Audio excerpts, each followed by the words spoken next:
मेरे पुराने सब्सक्राइबर्स जानते हैं मैं वो बंदा नहीं हूँ जो घोस्ट स्टोरीज सुनाता हो। कभी इंटरेस्टिंग नहीं लगा, कभी बिलीव नहीं किया, जब तक एक दोस्त ने मुझे एक ऐसी बात नहीं बताई जो मुझसे सुनी नहीं गई। उसने अपनी मौत को अपनी आंखों के सामने देखा। अगर तुम्हारे मन में भी ऐसे घोस्ट के एग्जिस्टेंस पे डाउट है तो इस वीडियो को एंड तक देखो, सब कुछ क्लियर हो जाएगा। और जो पहले से ही घोस्ट स्टोरीज के फ़ैन हैं, वेलकम है मेरे चैनल में। मैं हूँ अव्र बागीश और आज मैं वो कहानी सुनाऊंगा जो मुझे यहाँ तक लेकर आई।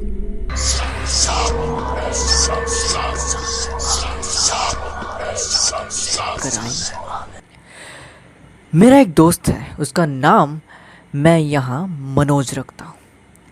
रियल नाम नहीं बता सकता, वजह आगे समझ जाएगा। मनोज एक घोस्ट ब्लॉगर है। वो हॉन्टेड जगहों पे जाता है, कैमरा चलाता है और ऐसे झूठी मूठी कहानी बना के पैसा कमाता है।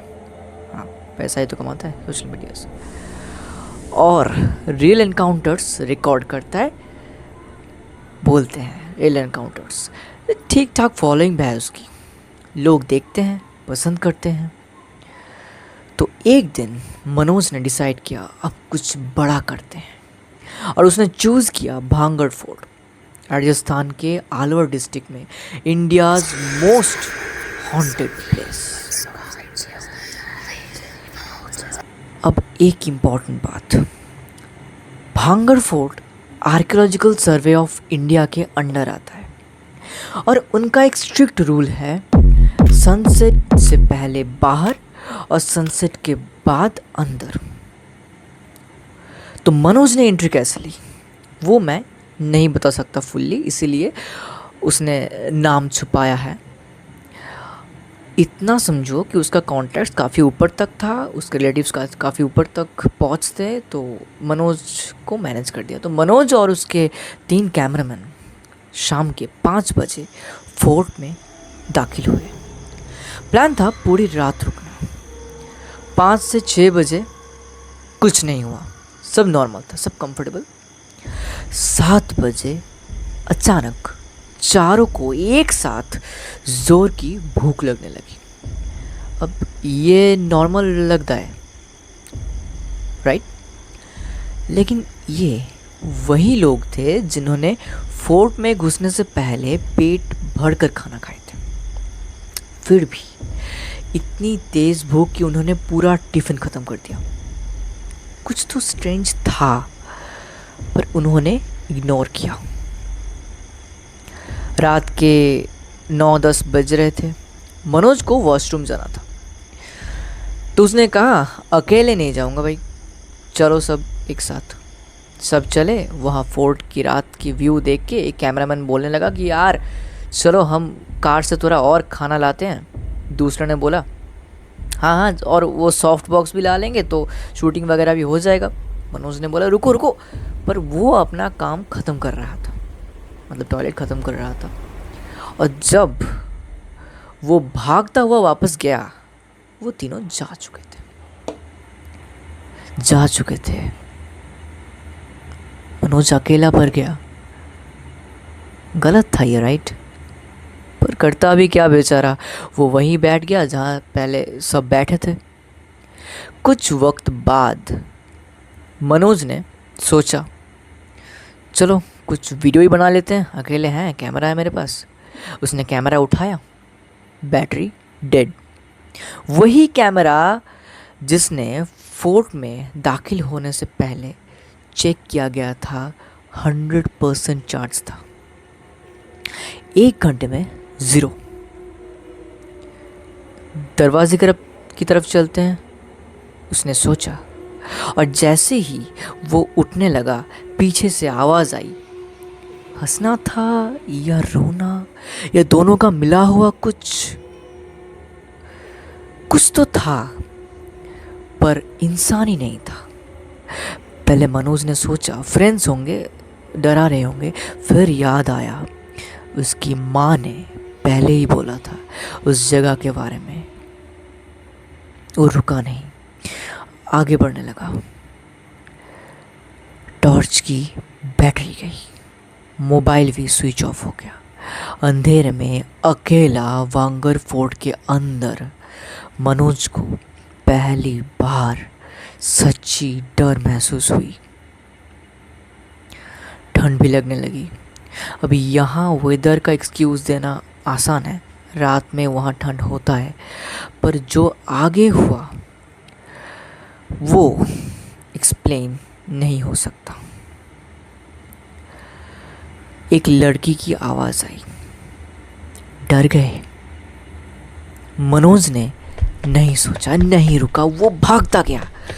कहाँ जाना है नहीं पता, बस पैर चल रहे हैं। तभी दूर एक घर में थोड़ी सी रोशनी, और वहाँ से घुंघरू की आवाज़। शायद कोई होगा, शायद कोई जो मोमबत्ती दे सके, कोई जो लाइट का जुगाड़ कर सके, कोई भी। वो जानता था फोर्ट में कोई नहीं है रात में।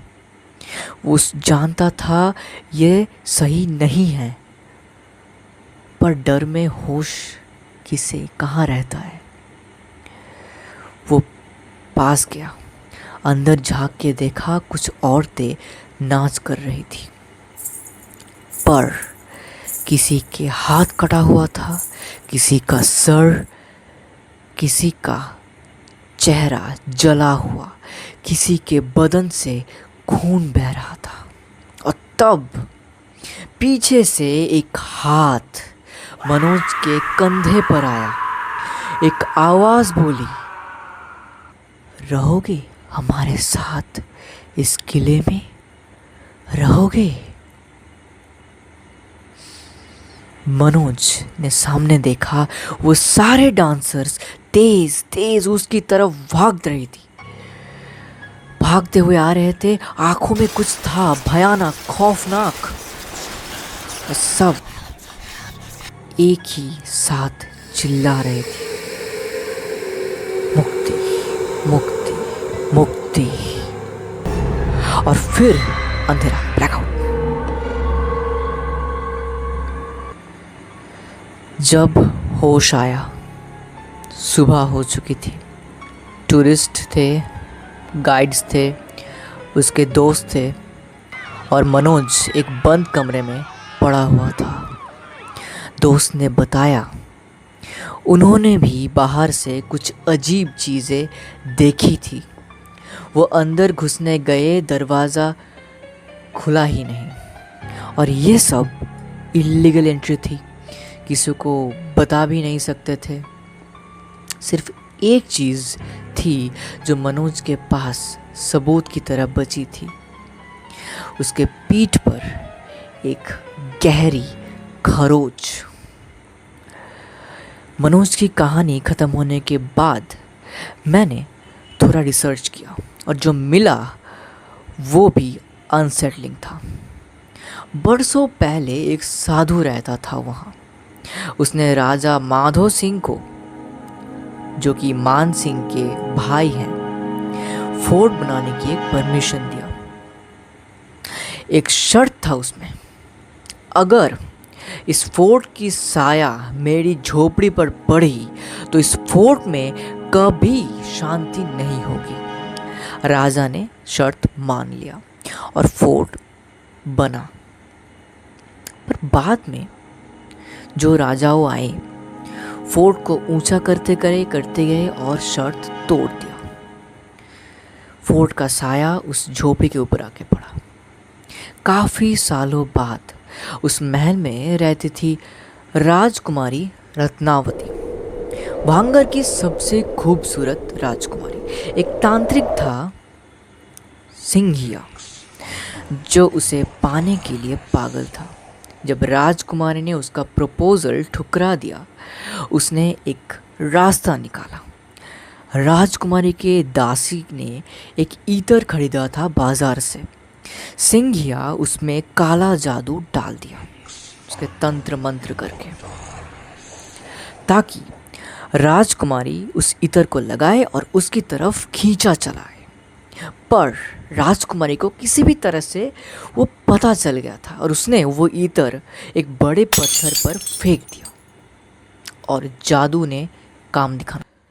पत्थर सिंघिया की तरफ खींचता हुआ गया और उसे कुचल दिया, पर मरते मरते सिंघिया ने एक श्राप दिया, इस महल के सब लोग मरेंगे, किसी को पुनर्जन्म नहीं मिलेगा, सब भटकते रहेंगे और ये जगह हमेशा के लिए अबंडेंट रह जाएगी।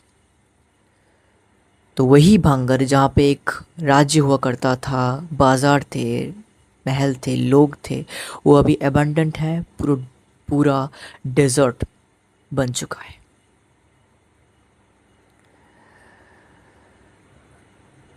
मनोज की कहानी, साधु का शर्त, सिंघिया के श्राप, तीन अलग चीज़ें जो एक ही जगह पर मिलती हैं। अभी भी डाउट है तो क्रेजी XYZ एक चैनल है, वहाँ पर भी एक वीडियो डाला हुआ है भांगर के ऊपर। वो हॉरर स्पेशलिस्ट चैनल नहीं है, वो लोग साइंस के ऊपर वीडियो डालते हैं, फिर भी उन्होंने अपना कैमरे में कुछ पैरानॉर्मल एक्टिविटीज़ रिकॉर्ड किया, देख सकते हो। बस आज के लिए इतना ही। अगर अच्छा लगा लाइक करो, शेयर करो, किसी और को भी सुनाओ ये कहानी और सब्सक्राइब करो, क्योंकि ऐसे और भी स्टोरीज़ हैं जो मैं तुम्हारे साथ शेयर करना चाहता हूँ। मिलते हैं नेक्स्ट वीडियो में, तब तक के लिए टेक केयर।